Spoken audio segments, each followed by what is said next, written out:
अस्सलामुअलैकुम, मेरा नाम मरियम है और मैं एक हाउसवाइफ हूँ।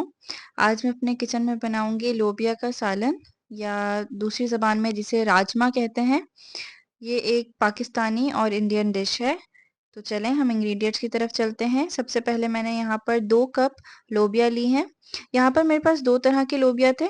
आप चाहें तो एक तरह का भी ले सकते हैं। इसको मैंने भिगो के रख दिया था, ओवरनाइट भिगोया है। यहाँ पर 1 तेज़पात और 1 बड़ी इलायची ली है। ठीक है, लोबिया को भिगोना ज़रूरी है, ये याद रखिएगा। सालन के लिए यहाँ पर 2 टेबलस्पून दही, 1 टेबलस्पून अदरक लहसुन का पेस्ट, 2 हरी मिर्च मैंने चॉप करके रखी हुई हैं। इसके साथ 2 मीडियम प्याज हैं मेरे पास जो मैंने प्यूरी कर लिए हैं और 3 मीडियम टमाटर हैं। ठीक है, आप चाहें तो ये चॉप करके भी यूज़ कर सकते हैं, मुझे ये प्यूरी फॉर्म में पसंद है।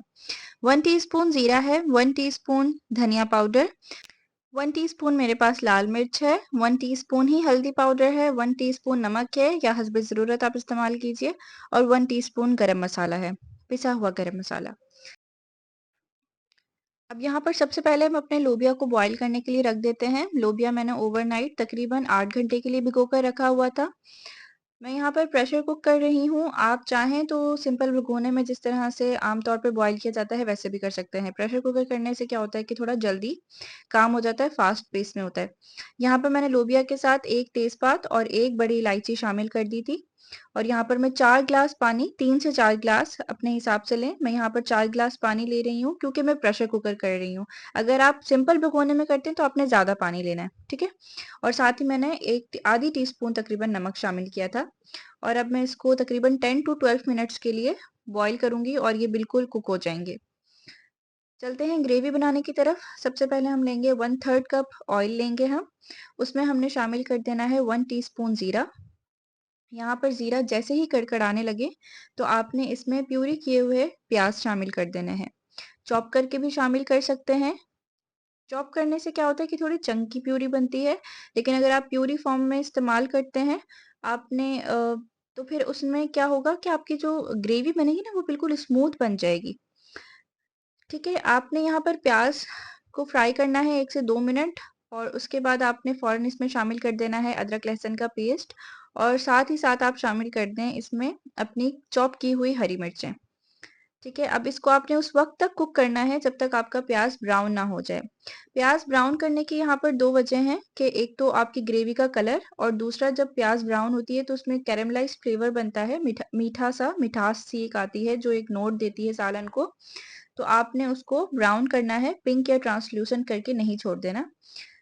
अब हम इंतज़ार करेंगे कि हमारी प्याज़ ब्राउन हो जाए। आप प्यूरी बनाते हुए जितना पानी डालेंगे उतनी देर लगेगी आपको ये काम करने में और जितना कम पानी होगा उतनी जल्दी आपके प्याज़ जो है वो ब्राउन हो जाएँगे, क्योंकि पानी खुश्क होगा तो ही ऑब्वियसली आपके प्याज़ ब्राउन होंगे।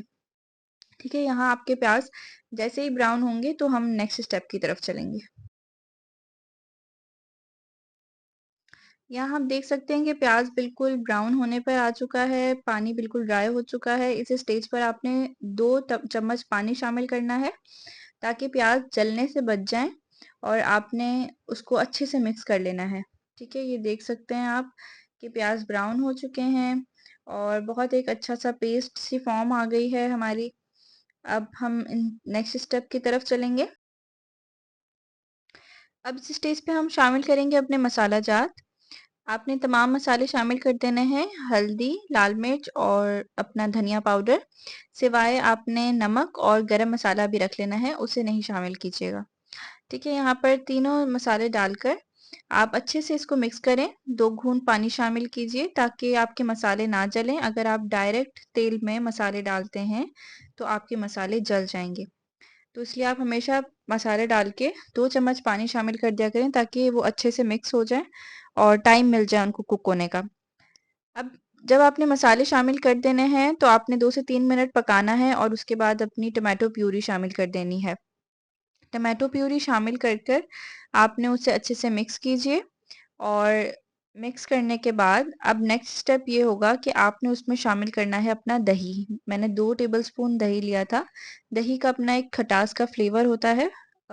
गो के टमाटर भी खटाई का काम करते हैं, लेकिन दही का अपना एक फ्लेवर है, एक क्रीमीनेस है जो आपकी ग्रेवी को रिच बनाती है। तो अब टमाटर को जब आप मिक्स कर लें तो उसमें आपने शामिल कर देना है दही। ठीक है, जब टमाटर थोड़ी पकने की स्टेज पर आएँगे, आप देख सकते हैं यहाँ पर मैं टमाटरों को पका रही हूँ। टमाटरों को मैंने पकाया है, उसका पानी थोड़ा खुश्क हुआ है, तो अब मैं इसमें शामिल कर दूँगी दही।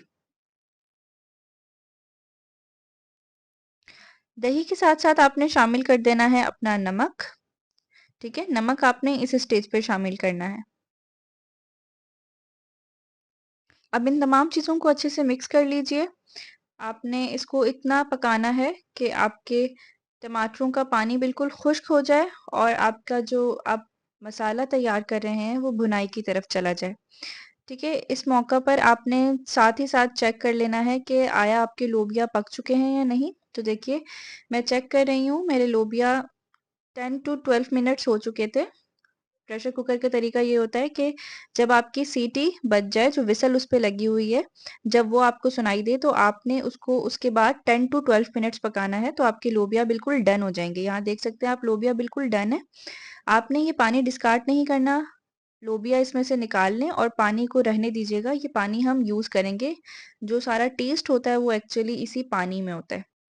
यहाँ पर आप लोबिया को स्ट्रेन कर लीजिए और लोबिया को साइड में रख लीजिए। यहाँ पर ये स्टेप आप देख लीजिए, ये स्टेप ऑप्शनल है, आपकी मर्ज़ी है, आप चाहें तो कीजिए। मैंने यहाँ पर तकरीबन 2 टू 3 टेबलस्पून लोबिया निकाल लिए थे और उनका पेस्ट बना लिया था। अच्छा, आप क्या कर सकते हैं कि उसको काँटे की मदद से भी मैश करके डाल सकते हैं। मैं क्या करती हूँ, थोड़ा-सा पेस्ट बना लेती हूँ, उससे क्या होता है जो आपकी ग्रेवी बनेगी उसमें वो शामिल हो जाता है, ग्रेवी को एक थिकनेस दे देता है, एक फ्लेवर दे देता है लोबिया। तो मैंने क्या किया है, उसको पेस्ट बना लिया है। अब देख सकते हैं आप, जो टमाटर थे उनका पानी बिल्कुल खुश्क हो चुका है, मसाला बिल्कुल भुनाई पर आ चुका है। अब इस स्टेज पर आप जब मसाला आपका भुनने लगे तो आपने क्या करना है, अपना जो लोबिया का पानी है जिसमें आपने बॉयल किया था लोबिया, वो आपने शामिल करना है। ठीक है?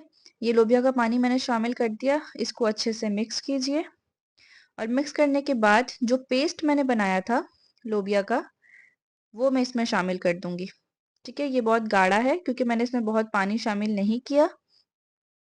अब इसको मिक्स करने के लिए आपको विस्क की ज़रूरत पड़ेगी ताकि कोई लम्प ना रह जाए आपकी ग्रेवी में। आपने विस्क लेना है और अच्छे से पूरी ग्रेवी में उसको विस्क कर लेना है ताकि कोई लम्प ना रहे और आपकी ग्रेवी बिल्कुल स्मूथ हो।